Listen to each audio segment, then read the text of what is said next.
Hello everyone, मैं पूजा आप सभी का स्वागत करती हूँ टीएलपी जुडिशियल एकेडमी में। देखिए, जो हमारी 100 most important supreme court judgment की सीरीज चल रही थी, कल हमने उसमें कुछ केसेस कर लिए थे।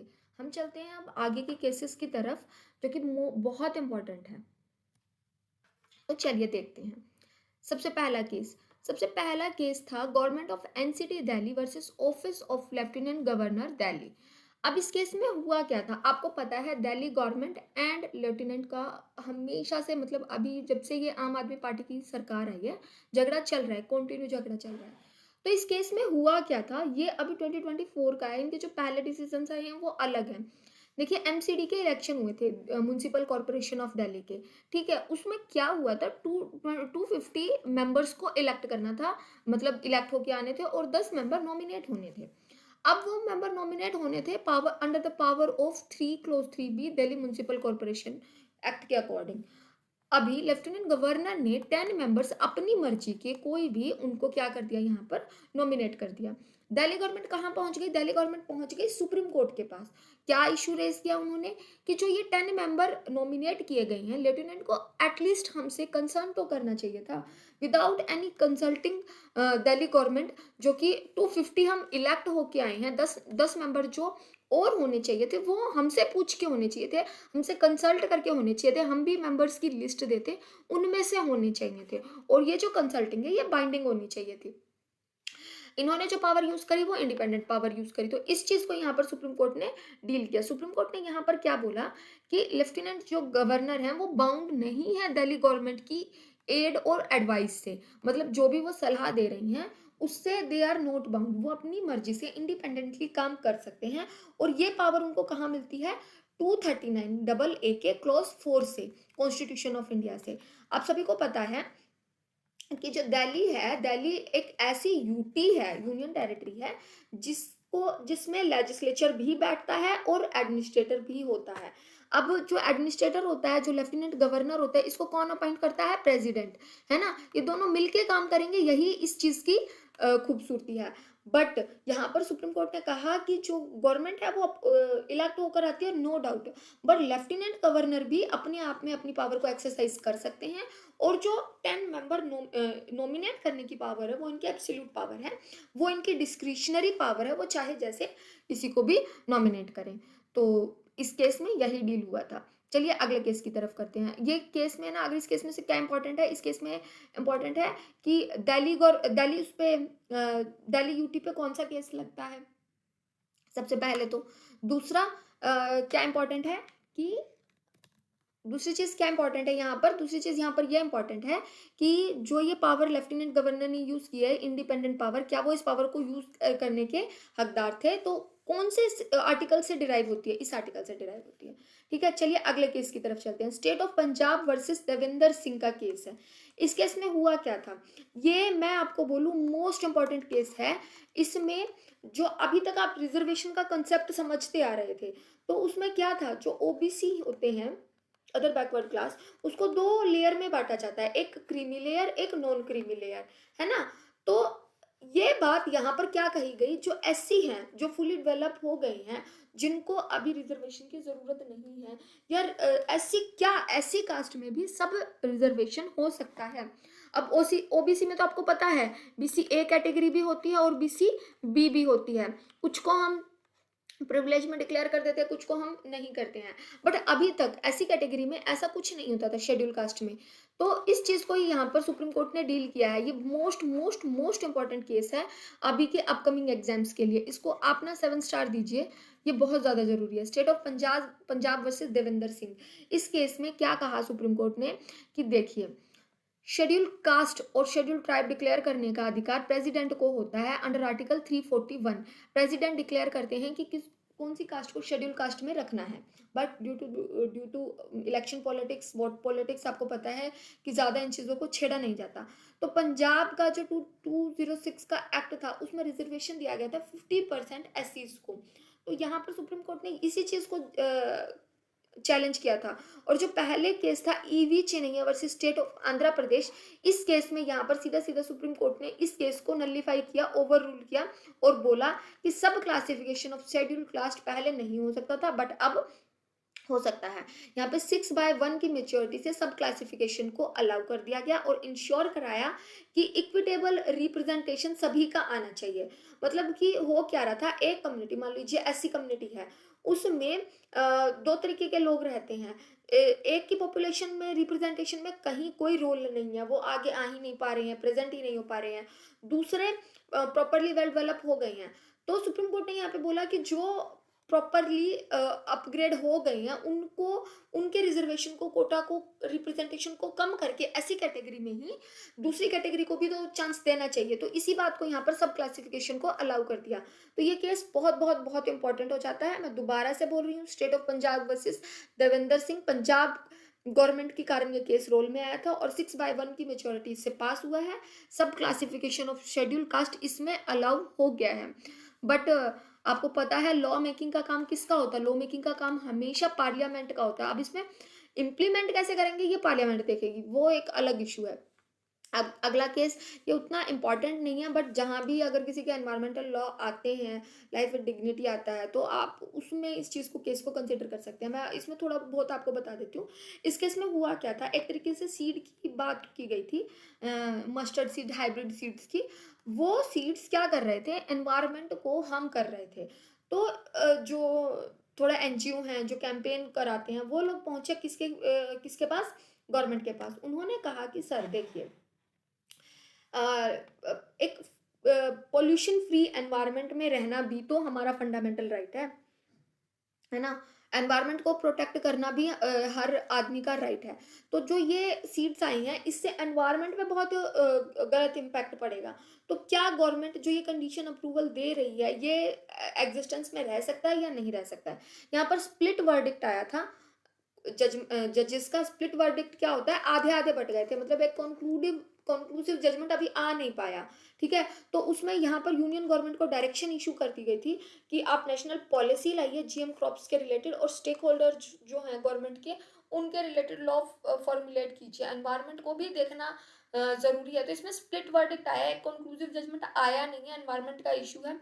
तो पता नहीं एग्जाम्स में इतना इंपॉर्टेंट बनेगा या नहीं बनेगा, बट आप लोगों के लिए तो मतलब एक बार नजर में से मार लीजिएगा। अगला केस बहुत इंपॉर्टेंट है, चलिए। Mohammad Rahim Ali versus state of Assam का केस है। ये केस था नेशनैलिटी के ऊपर, कि एक पर्सन थे जिनकी नेशनैलिटी को चैलेंज कर दिया गया, किसने, एग्जीक्यूटिव अथॉरिटीज ने। तो इशू यहाँ पर क्या रेज हुआ, यहाँ पर इशू ये रेज हुआ, क्या अथॉरिटी के पास अगर एविडेंस हो कि भाई कोई पर्सन यहाँ पे आया था, इस डेट पे आया था, तो क्या नेशनैलिटी को डाउट में डालकर उसकी नेशनैलिटी को चेंज किया जा, मतलब रद्द किया जा सकता है? इनिशियल नेशनैलिटी डाउटिंग प्रोसीडिंग जो क्लासिफाई करता है अपेलेंट को, क्या वो हो सकता है? अथॉरिटीज के पास क्या इतनी पावर है? तो यहाँ पर सुप्रीम कोर्ट ने क्या किया, अपीलेट के फेवर में जजमेंट दिया था और अफर्म किया कि जो भी अगर कोई इंडियन सिटीजन है, सिर्फ डाउट के बेस पे उसकी नेशनैलिटी को छीन लेना कहीं से भी जायज नहीं है। तो सब्सटेंटिव अगर आपके पास एविडेंसेस नहीं होंगे, तो आप अथॉरिटीज जो हैं वो किसी की नेशनैलिटी को चैलेंज नहीं कर सकती। आप सभी को पता है कि एक बात बताइए मुझे, कॉन्स्टिट्यूशन ऑफ इंडिया सबने पढ़ा है ना? उसका 5 से लेके 11 तक किसकी बात करता है, सिटीजनशिप की बात करता है। तो आप मुझे बताइए कि ये जो सब डील होता है, ये कौन से प्रोविजंस के कारण डील होता है ना? पार्लियामेंट के पास पावर तो है सिटीजनशिप से रिलेटेड लॉ बनाने की, कौन कैसे बनाने हैं, कौन सिटीजन होगा, कौन नहीं होगा। अब मैं आपको एक इंटरेस्टिंग बात बताती हूँ। 5 टू जो प्रोविजंस है, जो आप देखते हो 5, 6, 7 जो सिटीजनशिप देते हैं, वो सारे के सारे at the time of commencement of constitution की बात करते हैं। बट हम लोग जो अब पैदा हो रहे हैं, जो कॉन्स्टिट्यूशन बन जाने के बाद अब पैदा हो रहे हैं, बच्चे पैदा हो रहे हैं, वो उनको जो सिटीजनशिप मिल रही है, वो कौन से एक्ट के थ्रू मिल रही है, वो क्या कैसे डील हो रहे हैं? क्योंकि आर्टिकल जो 5, 5, 6, 7 है, वो तो at the time of constitution की बात करता है, बट अब वाले वो कहाँ से डील हो रहे हैं, उनको लॉ जो बनता है वो कहाँ से बनता है? उस चीज़ को आप मुझे कमेंट बॉक्स में बताइए। देखती हूँ मैं भी, मतलब कितने लोगों को, मतलब एक छोटा सा फैक्ट है, नाम सबने सुना होगा, बट क्लियर एक्ट का नाम पता होना बहुत इंपॉर्टेंट होता है। आप मुझे बताइएगा। चलिए अगला केस देखते हैं, ये भी कॉन्स्टिट्यूशन ऑफ इंडिया का ही है। बेंच का नाम आप जस्टिस ओका जी एंड उज्जवल भुयन जी का केस है। इस केस में क्या किया गया था, देखिए, बेल की जो कंडीशंस हैं, मतलब पर्सन की, जब आप किसी को बेल ग्रांट करते हो, तो आपको पता है कोर्ट आप पर सर्टेन रिस्ट्रिक्शंस लगा देता है कि ठीक है, कि आप देश छोड़कर नहीं भागोगे, जब भी आपको कोर्ट में बुलाया जाएगा आप प्रेज़ेंट होगे, आपको टाइम-टाइम पे रिपोर्टिंग करनी पड़ेगी, आप मतलब विटनेसेस को नहीं धमकाओगे, ये सब कुछ होता है। ये नॉर्मल है, ये कोई दिक्कत वाली बात नहीं है। बट किसी पर्सन को बोल दिया जाए कि आप अपनी गूगल मैप की लोकेशन को हर टाइम ट्रैक करवाओगे, हर टाइम आपकी मतलब एनडीपीसी को पता होना चाहिए कि आप कहाँ हो। तो ये गलत है क्योंकि ये उसकी privacy, right to privacy, article 21 उसका वायलेशन है। आपको हर टाइम क्यों जानना है? जब आपको अक्यूज चाहिए उस समय अक्यूज आपके पास प्रेजेंट होगा, देश से नहीं जाएगा, ये सब समझ में आता है। बट हर टाइम उसकी प्राइवेसी को एनक्रोच कर लेना ये कहाँ तक ठीक है? तो यहीं पर एक नाइजीरियन पर्सन को पकड़ा गया था और यहाँ पर कोर्ट ने जब उसको बेल दी तो बोल दिया कि आप गूगल मैप में अपनी लोकेशन को हमेशा ट्रैक करवाएंगे, हमेशा पिन अप करेंगे। तो whether the bail condition requiring certificate of insuring Google map pin tracking, ये क्या ये एक्सेसिव है? क्या ये वॉयलेटिव है fundamental right of the accused? तो इसका आंसर यहाँ पर सुप्रीम कोर्ट ने क्या कहा? Yes, this is right. इतनी स्ट्रिंजेंट जो कंडीशंस आप लगा रहे हो ये कहीं से भी सही नहीं है, ये वॉयलेशन है राइट टू प्राइवेसी का, इस तरीके की कंडीशन नहीं लगाई जा सकती। कोर्ट ने यहाँ पे बोला कि रीजनेबल अल्टरनेटिव लगाओ ना, पासपोर्ट सरेंडर करवा लो, रेगुलर रिपोर्टिंग करवा लो, आप बोलो कि सुबह शाम आके थाने में रिपोर्ट करोगे, बट ये क्या तरीका है? तो उस चीज को यहाँ पर सुप्रीम कोर्ट ने भी डिनाई कर दिया। चलिए बढ़ते हैं अगले केस की तरफ। इस केस में क्या हुआ था ये बहुत इंपॉर्टेंट है। अगर किसी पर्सन को उसके अरेस्ट और उसके रिमांड के ग्राउंड ही ना बताए जाए, उसको बताया ही ना जाए कि मेरे को क्यों पकड़ा गया है, क्या ये ठीक है? ये कहीं से भी ठीक नहीं है। इस चीज का यही इशू रेज हुआ था प्रबीर पुत्र इस केस में, बहुत इंपॉर्टेंट केस है। यूएपीए जो है ना, मतलब ऐसे लगा देते हैं और उसके बाद तो जिंदगी तबाह हो जाती है, बेल लेने में उम्र निकल जाती है। ये एक न्यूज़ क्लिक स्टूडियो के मीडिया हाउस का केस था, बहुत हाईलाइट हुआ था, बहुत हाईलाइट हुआ था। इसमें क्या हुआ था, जो पर्सन था उसको इन्फॉर्म नहीं किया गया प्रॉपरली, राइटिंग में उसको नहीं बताया गया, प्रोसीजर नहीं बताया गया, सीधा उठा के जेल में डाल दिया गया, रिमांड पे डाल दिया गया। सुप्रीम कोर्ट ने यहाँ पर क्या कहा कि जो अरेस्ट हुआ था, जो रिमांड हुआ था, वो क्या था? इनवैलिड। ठीक है, अगर आप कम्युनिकेट नहीं करोगे ग्राउंड को, देखिए ओडी अल्ट्रम पार्ट्रम, basic rule of criminal law, दूसरी पार्टी को भी सुनने का, प्रेजेंट होने का, हायर करने का पूरा हक है। अगर मुझे यही नहीं पता कि मेरे को क्यों अरेस्ट किया गया है, मेरे ऊपर क्या ग्राउंड लगे हैं, मैं किस चीज़ के लिए मेरे को मेरे अगेंस्ट प्रोसीडिंग स्टार्ट की गई है, मैं डिफेंड क्या करूँगी? मैं कुछ नहीं कर पाऊंगी। तो ये गलत है। ग्राउंड बताना आपने देखा है कॉन्स्टिट्यूशन में भी इम्पॉर्टेंट है और सीआरपीसी में भी देखो कितने प्रोविजन किए गए हैं कि आप फ्रेंड्स को बताओगे, रिलेटिव्स को बताओगे, ये कंडीशन लगी है, ये चार्जेस लगे हैं, और ये हर इंडिविजुअल का राइट है। प्रोसीजरल सेफगार्ड से बचाना भी इंडिविजुअल का फंडामेंटल राइट है। यहाँ पर सुप्रीम कोर्ट ने जो उनके अरेस्ट थे और जो उनका डिटेंशन हुआ था उसको पूरी तरीके से इलीगल घोषित किया, और यहाँ पर बल्कि पुलिस को बहुत गंदे वाली डांट भी पड़ी थी कि आप कैसे किस तरीके से काम कर रहे हैं, आपको पार्टी को बताना चाहिए ना, एटलीस्ट इन्फॉर्म तो करो कि क्या ग्राउंड है, क्या चार्ज है आपके खिलाफ, वो डिफेंड किस चीज का करे, किस चीज की इन्वेस्टिगेशन कर रहे हो, पार्टी को ये ही नहीं पता, एविडेंस कैसे दे वो अपने डिफेंस में। तो उस चीज को यहाँ पर सुप्रीम कोर्ट ने इस केस में डील किया था। चलिए चलते हैं अगले केस की तरफ। ये बहुत इंपॉर्टेंट केस है, मतलब वही सीआरपीसी का 5 स्टार क्वेश्चंस अपकमिंग एग्जाम्स में देखने को बहुत मिलेगा। Sharif Ahmad versus state of UP. इस केस में मेन इशू क्या था? इस केस में मेन इशू क्या था? जो क्रिमिनल प्रोसीडिंग्स, होता क्या है, मैं आपको एक एग्जांपल देती हूँ। ये ए है, ये बी है, ठीक है, इसने इसके पैसे ले लिए, जो भी लेन देन होता है फ्रेंड्स में आपस में जो भी होता है वो ले लिए। अब भी पेमेंट नहीं कर रहा है, पेमेंट नहीं कर रहा है, तो आपको पता है रिकवरी ऑफ मनी के लिए आपको क्या करना चाहिए? सिविल सूट फाइल करना चाहिए। पर जनता बड़ी चालाक है, उनको पता है कि सिविल सूट में पेनल्टी तो होती नहीं, पनिशमेंट तो होती नहीं, बी को कोई डर ही नहीं है, साफ डिनाई कर रहा है मैं नहीं दूंगा पैसा। ए इसको सबक सिखाने के लिए क्या करता है, भाई मैं तेरे खिलाफ क्रिमिनल प्रोसीडिंग चलवाऊंगा, ठीक है, और उसके खिलाफ फोर्जरी, चीटिंग, मेरे को पैसे मेरे से धोखे से लिए, ये वो करके उसके खिलाफ केस इनिशिएट करवा देता है। अब आप मुझे एक चीज बताइए कि अगर कोई सिविल सूट है, उसको आप क्लॉक कर रहे हो क्या?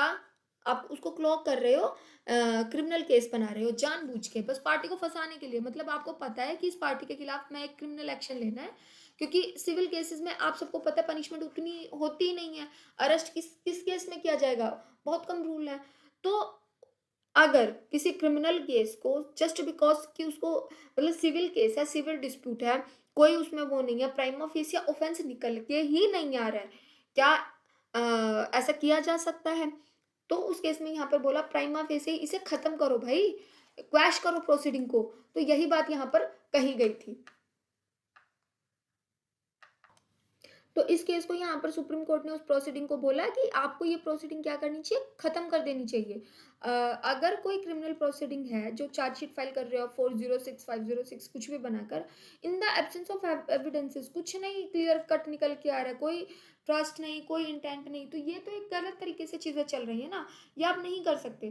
तो सुप्रीम कोर्ट ने यहाँ पर यही किया कि अगर कोई सेल ऑफ प्रॉपर्टी का केस था, नॉर्मल पार्शियल पेमेंट हो गई थी, पार्शियल नहीं हुई थी, रिफंड ऑफ मनी का था, आपने उसको क्रिमिनल क्लॉक पहना दिया, क्या ये चार्जेस ऐसे कर देना, क्या ये सही है? तो ये एक अलार्मिंग पोजिशंस है। सब लोग क्या करेंगे कि आदमी को फंसाने के लिए उनके खिलाफ क्रिमिनल एक्शंस डलवा देंगे।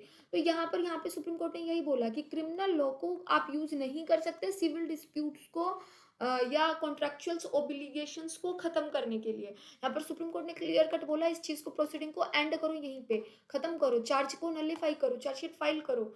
ठीक है, तो अगर आपको चार्जशीट फाइल करनी है, इस केस में एक और बात कही गई थी, एक तो यही, ये इंपॉर्टेंट लाइन है, ये मोस्ट इंपॉर्टेंट लाइन है, शायद अगले केस में है ना हम इस चीज को अलग मुद्दे को, मतलब इसी केस में बहुत सारी बातें यहाँ पे कही है। पहला तो आप सिविल डिस्प्यूट को क्रिमिनल के कपड़े पहना के मत लाओ हमारे पास, ठीक है, ये गलत तरीका है, ये गलत ट्रेंड सेट करते हैं कुछ एडवोकेट्स, बहुत स्मार्ट होते हैं, वो बोलते हैं कि जी चलो मतलब पार्टी को फंसा रहे हो तो बढ़िया तरीके से फंसाओ, ये जो ट्रेंड चल रहा है ये गलत है। दूसरी चीज यहाँ पर बोल रही थी सुप्रीम कोर्ट ने, जो यहाँ पर बोला गया है, मतलब ये केस में आगे जो मैं बोल रही हूँ वो आगे हेल्ड करवाया है। इस केस में यहाँ पे ये बोला चार्जशीट जब आप फाइल करते हो, ठीक है, वहां पर बोलते हो कि ऑफेंस कुछ हुआ है, क्योंकि उसके बाद क्या शुरू हो जाएगा, ट्रायल शुरू हो जाएगा। तो ट्रायल जब चार्जशीट फाइल कर रहे हो तब देख तो लो कि कुछ एविडेंस है या नहीं है। बिना एविडेंस के, बिना प्राइमरी फेसिया ये शो ही नहीं हो पा रहा है कि कोई ऑफेंस हुआ भी है, अब क्या चार्जशीट फाइल कर रहे हो, क्लोजर रिपोर्ट डालो ना, खत्म करो चीज को। तो वो नहीं फाइल करते हैं, खत्म नहीं करते हैं, एंड ऑफ प्रोसीडिंग नहीं करते, जानबूझ के ऑफेंस के चार्जेस लगाकर कोर्ट में मामला पहुंचा देंगे कि वहां एंड करो। तो ये गलत है, ये अलार्मिंग है, इस चीज को तुरंत रोकना चाहिए, यही बात यहाँ पर सुप्रीम कोर्ट ने कही थी। अगला केस बहुत अगेन बहुत इंपॉर्टेंट है, मैं फिर से इसको 5 स्टार दूंगी। इस केस में क्या कहा गया था, आप सभी को पता है, जब लोकसभा के इलेक्शंस हुए थे बहुत सारी पिटीशंस चली थी अगेंस्ट द, मतलब डिफरेंट डिफरेंट, कभी कोई सी पार्टी डाल रही है, कभी कोई सी पार्टी डाल रही है। इस केस में डिमांड किया गया था कि या तो 100% वीवीपैट को करा जाए अलाउड, या फिर पेपरलेस, मतलब ईवीएम लेस इलेक्शन हो, ओनली पर्ची पे इलेक्शन हो। तो इस चीज को सुप्रीम कोर्ट ने यहाँ पर डिनाई कर दिया था, मना कर दिया था। वीवीपैट का कंसेप्ट आपको समझ में, आई होप लोगों को पता होगा, जब इलेक्शन देते होता है तो ईवीएम साथ में वीवीपैट चलता है। वीवीपैट आपको क्या देता है, आपको एक रिसिप्ट देता है कि आपका वोट कहाँ गया।